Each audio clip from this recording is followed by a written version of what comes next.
This is Chapter 17, Identifying Organic Functional Groups, Introductory Chemistry at Mineral Area College. So here I just have a visual for you guys to identify functional groups. This is how I personally memorize all these functional groups whenever I took Intro to Chem. And just to preface this, I'm a really weird person, and so these are the different things that I sort of memorize in order to help me identify these different functional groups. Okay, so first off, we have alkane, alkene, and alkyne. I feel like these ones are the easiest to remember just because A comes before E in the alphabet and E comes before Y in the alphabet as well. And so the A is going to have a single bond, and then the E is going to have a double bond, and the Y is going to have a triple bond. Next, we have phenol. We won't be working this too often. We will be working within arene instead. And so the arene is just going to be the C's. It's not going to really have the H attached to it. And so the way I remember it is that I just like a ring, I feel like an arene is one of the easier ones to identify as well, because if you only look at the C's, it only makes up a ring, which is an arene. And the alkyl halides,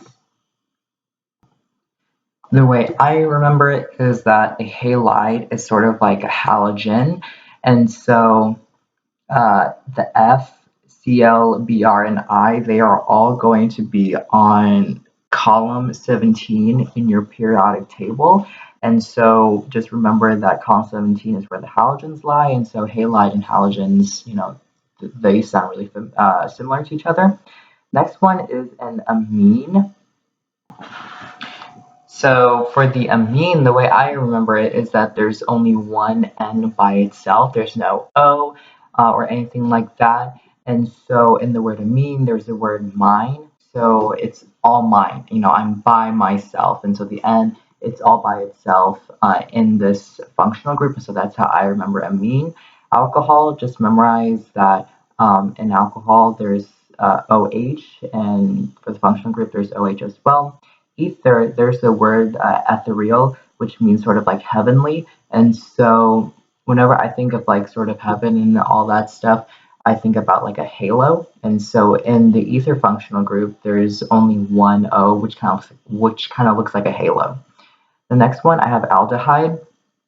This one is really weird because the way I remember it is that Adele is a singer, and so she has really nice long hair, and so the H symbolizes for the H in hair, and then the O attached to the C is kind of like a microphone because she is a singer, so that's how I remember aldehyde. For ketone, the way I remember it is that it kind of looks like a key, even though I said that this is a microphone before. If it's just an O attached to C, just remember that it's going to be sort of looking like a key, so it's going to be ketone. Carboxylic acid, I don't really have any tips for that.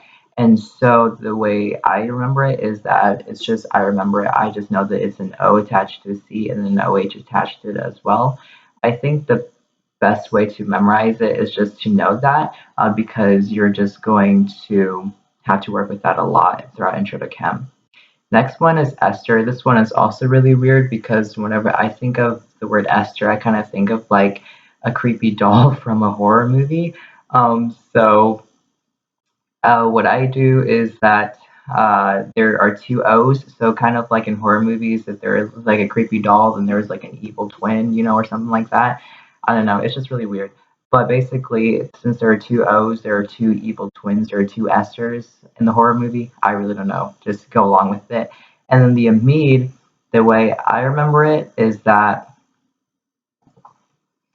it kind of looks like an amine, except you change the N to a D. So it's kind of like you're adding something to like the D and add, and the only thing you're adding is the O double bond. And so that's how I remember amide.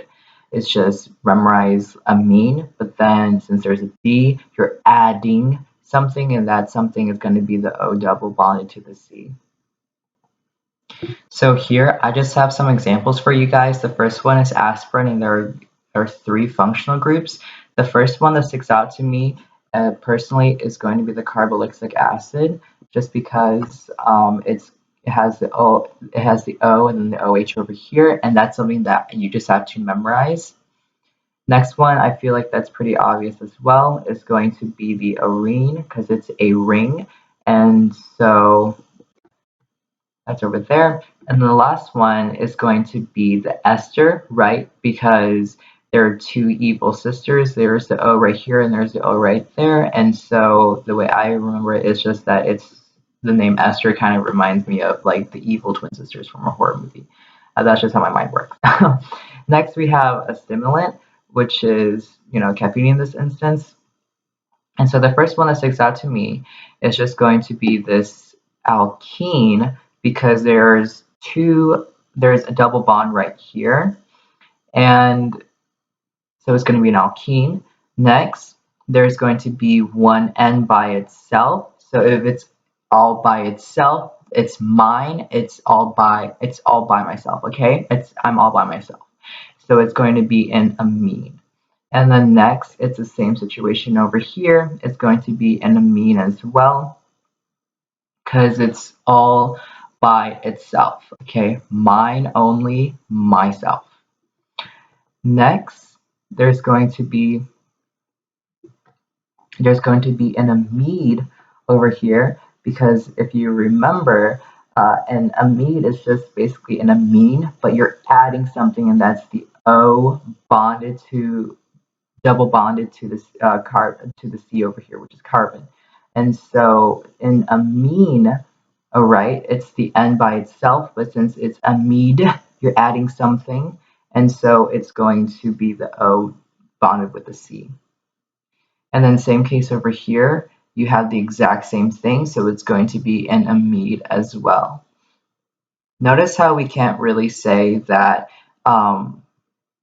we can't really say that this entire thing right here, oops, we can't say that this is a ketone just because ketone is going to be C's on both sides and one O, but because it's two N's and there's one O, we're going to have to assume that there's going to be an amide that plays a role into the functional group. That's all I have. Thank you for watching.